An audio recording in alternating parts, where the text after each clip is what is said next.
Hello and welcome to today's daily news report where I cover all the biggest stories affecting your life and money. You watch this channel each day because I keep you in the loop on what's really going on in Washington, D.C. with President Biden and the U.S. economy. I'd like to thank today's video sponsor, HelloFresh, and I'll tell you more about their delicious offer later in this video. If you're a loyal listener to this channel, could you do me a favor and give this video a like? My videos are being suppressed, and YouTube admitted today that they have people monitoring and reviewing my video content. Yesterday, my video got flagged for a reason that I was able to prove was not true, so hopefully they will correct that. But either way, they are now monitoring my channel and suppressing my freedom of speech. And so if you would give it a like, I would thank you in advance, my friends. All right, let's jump into the truth. The White House had to clear up another controversial statement made by President Biden after he said he had cancer in a speech yesterday. While he currently doesn't have cancer during his talk, he blamed oil companies for the reason he had cancer and referenced in his youth seeing oil slicks covering car windshields. However, the White House went on to clarify that he had skin cancer that was treated many years ago.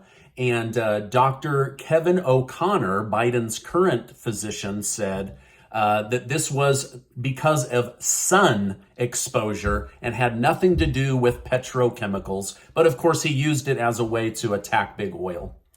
While Biden doesn't have cancer now, he does have COVID.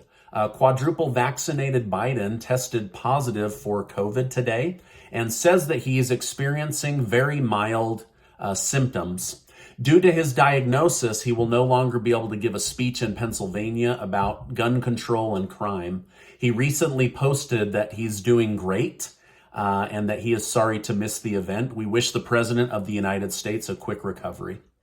The U.S. military branches might be losing 260,000 men and women that don't want to get their COVID vaccine.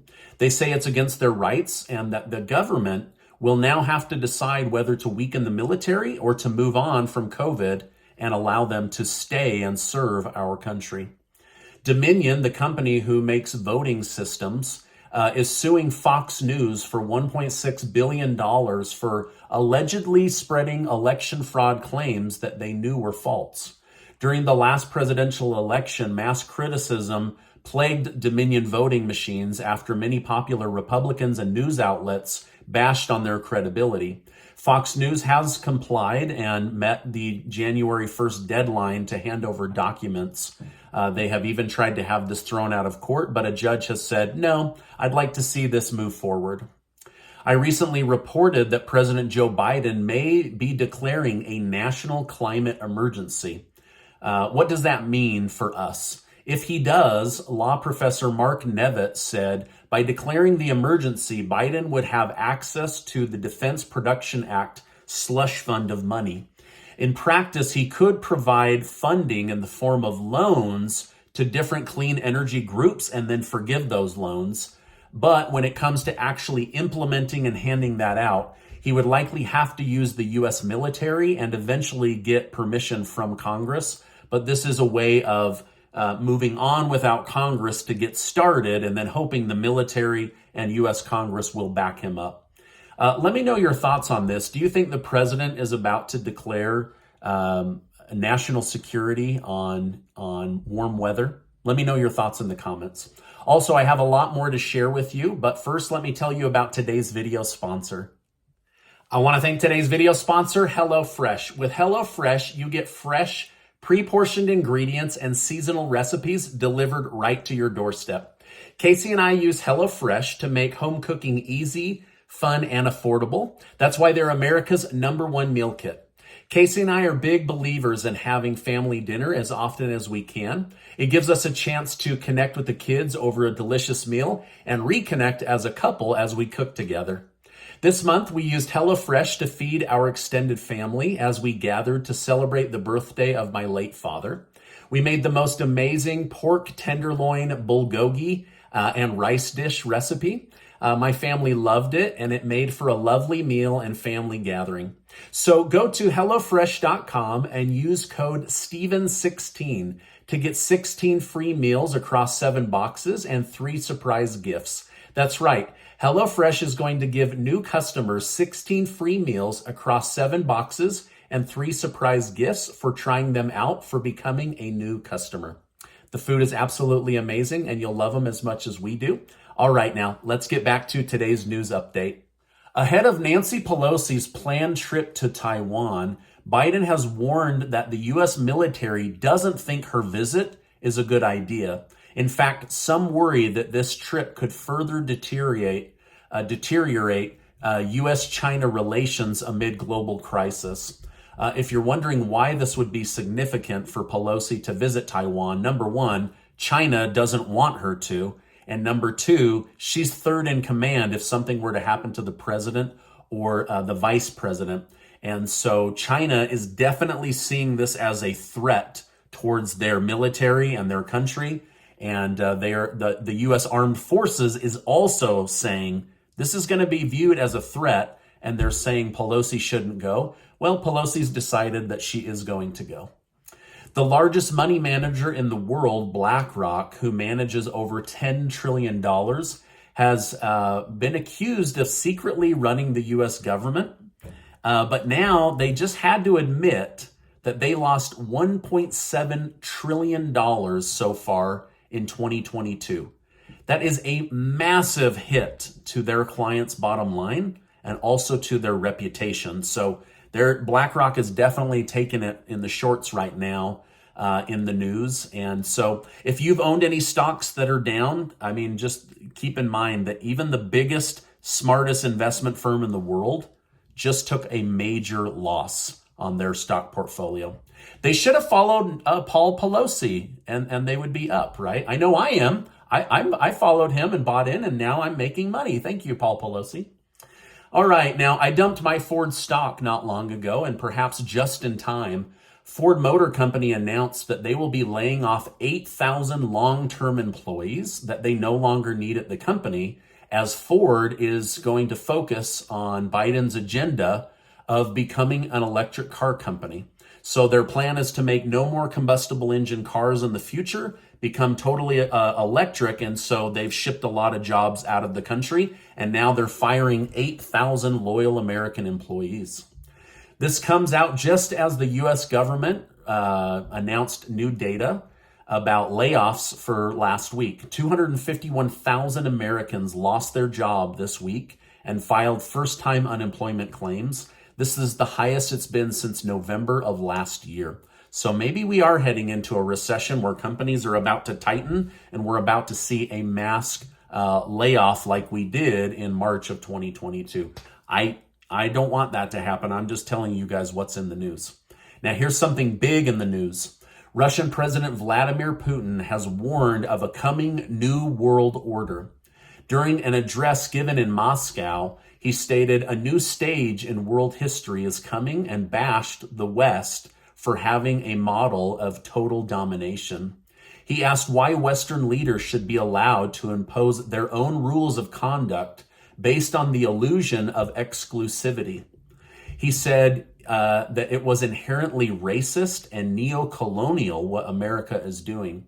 He then went on to claim that he gets the impression that the West simply cannot offer the world its own model of the future. Putin has been holding meetings with Turkish and Iranian leaders in hopes to develop a new alliance. It appears as if Putin may be planning on trying to make a new country that will then become the new dominant power of the world.